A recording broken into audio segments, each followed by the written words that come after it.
हर एक घंटा नहीं कीजिए रिकॉर्डिंग, कोई दिक्कत नहीं, हमको डरे नहीं लगता है, ना गृह मंत्री से, ना प्रधानमंत्री से, ना ईडी से, ना सीबीआई से, ना जेल जाने से।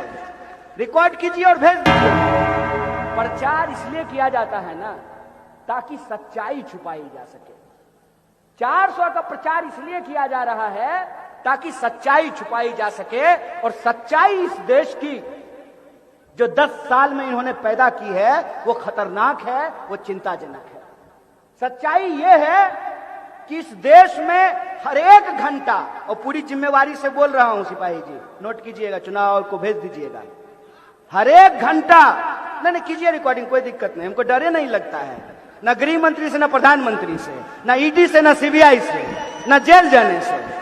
रिकॉर्ड कीजिए और भेज दीजिएगा। 10 साल में इन्होंने देश की हालत यह की है कि हर एक घंटा 2 नौजवान आत्महत्या करते हैं।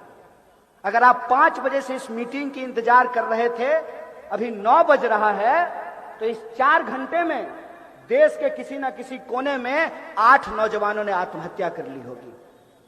10 साल में उन्होंने देश की हालत यह की है कि लगभग इतने ही समय में 2 किसान आत्महत्या करते हैं।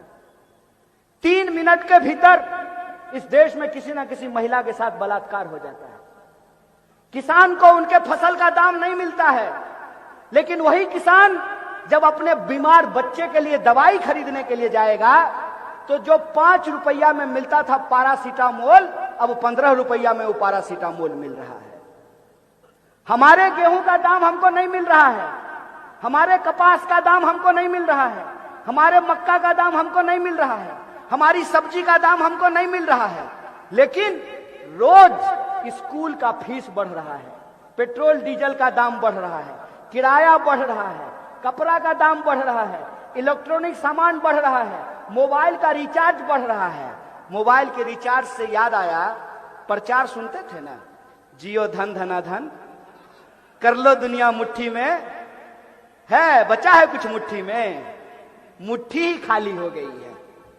पहले फ्री में मोबाइल रिचार्ज कराया गया, फ्री में, रात रात भर लड़का सब जो है कान में मोबाइल सटा करके कहता था, खाई क्या सब्जी बना है, रात भर। अब आपको मालूम है रिचार्ज कितने में हो रहा है? 700 में। अब पहले फ्री में आया था, अब 700 रुपया में रिचार्ज हो रहा है। तो आप ये देखिए कि हम जो चीज पैदा करते हैं उसका दाम हमको नहीं मिल रहा है, लेकिन जो इस देश के कुछ धन पशु हैं वो जिन सामान को पैदा करते हैं उसका दाम रोज बढ़ रहा है। किसान को उसके फसल का दाम नहीं मिलेगा, लेकिन किसान कपड़ा खरीदने के लिए जाए तो कपड़ा रोज महंगा हो जाएगा। यहां माताएं बहनें बैठी हुई हैं, आज से 10 साल पहले सोना कैसे मिलता था? बोलिए बोलिए बोलिए, दाम बोलिए, दाम बोलने में क्या है? अब कैसे मिल रहा है? 70,000। तो गाना होता था हिंदी फिल्म में, मेरे देश की धरती सोना उगले उगले हीरे मोती मेरे देश की धरती। धरती इस पे जो खेती करने वाले किसान हैं उनके फसल को उनको सोना का दाम नहीं मिल रहा है, लेकिन उस किसान को जब अपनी बच्ची की शादी करनी है, उसके लिए जेवर बनाना है, तो जो सोना 35,000 रुपये तोला मिल रहा था आज 70,000 रुपये तोला मिल रहा है। बोलिए मिल रहा है कि नहीं मिल रहा है? जो गैस का सिलेंडर पहले 400 रुपए में मिलता था अब 1200 रुपए में मिल रहा है, मतलब 10 साल में महंगाई तिगुनी बढ़ गई है। महंगाई आसमान छू रही है, बेरोजगारी आसमान छू रहा है। देश में आज की तारीख में जितना बेरोजगारी है उतना बेरोजगारी इस देश के इतिहास में आज तक नहीं हुआ था। सच्चाई यह है कि आप रामटेक में रहते हैं, नागपुर में रहते हैं, मैं जानता हूं, मैं बिहार से आता हूं, बिहार से, उत्तर प्रदेश से, मध्य प्रदेश से लोग नागपुर आते हैं इंजीनियरिंग करने के लिए। कम से कम 100 से ज्यादा इंजीनियरिंग कॉलेज होगा रामटेक से लेकर के नागपुर तक, और उस इंजीनियरिंग कॉलेज में जो पढ़ने वाले बच्चे हैं कौन है उनके माँ बाप? उनके माँ बाप खेती करते हैं, छोटा मोटा नौकरी करते हैं, छोटा मोटा दुकानदारी करते हैं, और वो दुकानदार सपना देखता है कि पेट काट करके अपने बच्चा को इंजीनियर बनाएंगे, हमारा बच्चा भी टाई लगा करके गुड़गांव में नौकरी करेगा, नोएडा में काम करेगा, बेंगलोर और पुणे में काम करेगा, उसको नौकरी मिलेगी, हमारा जीवन सुधरेगा। और बाजार में जब हम चलेंगे टोपी लगा करके तो लोग कहेगा कि इंजीनियर का बाप जा रहा है। आज इंजीनियरिंग की हालत क्या है? एक साल में 5.5 लाख से ज्यादा इंजीनियर इस देश में पैदा होते हैं और 1 लाख लोगों को भी नौकरी नहीं मिलती है। इंजीनियर बन करके गांव और घर में बच्चे बैठे हुए हैं और रेलवे की तैयारी कर रहे हैं।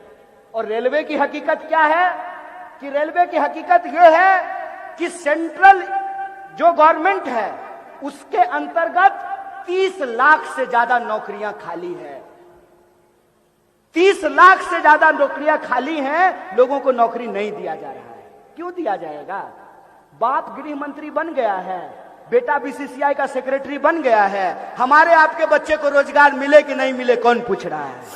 ये बेईमानी हमारे आंख के सामने हो रही है।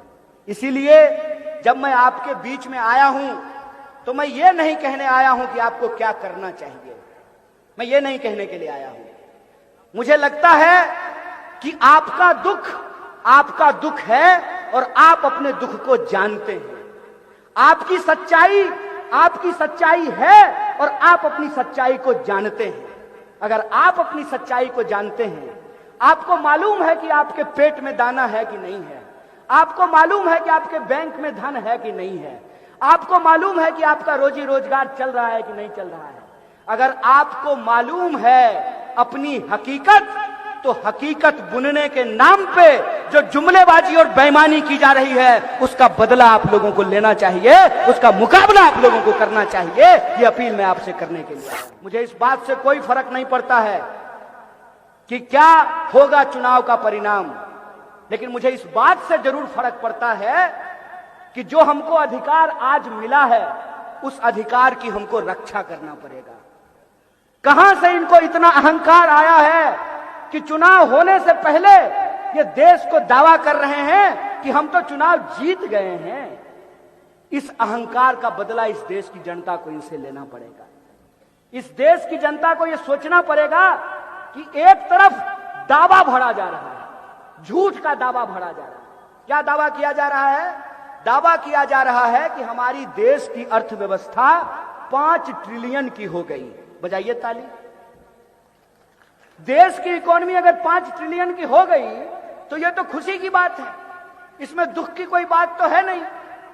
दुख की बात तब होती है कि जिस मुंह से कहते हैं कि इस देश की इकोनॉमी 5 ट्रिलियन की हो गई है, उसी मुंह से कहते हैं कि हम 80 करोड़ लोगों को मुफ्त में 5 किलो अनाज दे रहे हैं। समझे खेल? खेल समझे कि अगर 5 ट्रिलियन की इकोनॉमी बन गई है तो वो 80 करोड़ लोग कौन है जो 5 किलो अनाज लेने के लिए मुफ्त में लाइन में लगे हुए हैं? इसका मतलब यह है कि धन बढ़ा है, धन पशुओं का, संपत्ति बढ़ी है प्रधानमंत्री के 2-4 दोस्तों का, रोजगार मिला है गृह मंत्री के बेटा को, और भ्रष्टाचार के नाम पे कार्रवाई किस पे हुई है? भ्रष्टाचार के नाम पे कार्रवाई उसी की हुई है जो मोदी जी को जादू का झप्पी नहीं दिया है।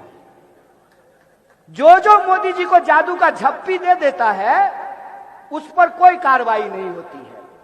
मोदी जी ने मामला बिल्कुल साफ कर दिया है, आमने सामने 2 ही ऑप्शन है, या तो जेल जाओ या भाजपा में आओ। समझे? तो परवेज साहब जो हैं वो अगर भाजपा में गए हैं ना तो इसलिए गए हैं कि उम्मीद लगाए बैठे हैं कि कहीं जनता 400 के झांसे में आ जाए, रामटेक की जनता को अगर एक बार और ठग लिया जाए तो जेल जाने की बजाय पार्लियामेंट पहुंच जाएंगे। ये मुंगेरी लाल के हसीन सपने हैं।